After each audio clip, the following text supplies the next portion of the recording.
हमार गाना देखे खातिर हमार चैनल के सब्सक्राइब करी और बेल आइकन के जरूर दबाई। सलमान खान मुर्दाबाद, आलिया भट्ट मुर्दाबाद, करण जौहर मुर्दाबाद, सुशांत भैया अमर है, ओखिया के तारा ये कोई सितारा रोहे बिहार के शान जनम हले रेली हलस। ओखिया के तारा ये कोई सितारा रोहे बिहार के शान जनम हले रेली हल। बहिन चोट सलमान जनम हले रेली हल।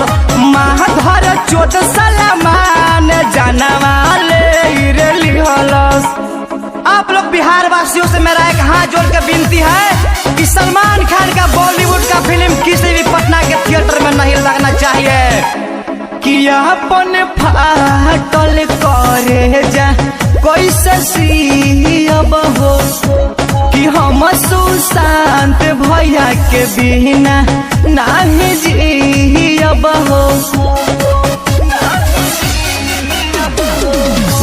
कि अपन फाटल कर जा कोई ससीब हो कि अपन सुशांत भैया के बिना कैसे जीब हो।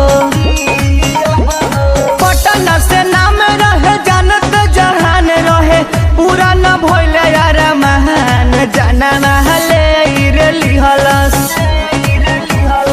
पटना से नाम रहे जानत जहान रहे पूरा न भइले यार महान जनम हले रेली हलस। बहिन चोद सलमान जनम हले रेली हलस।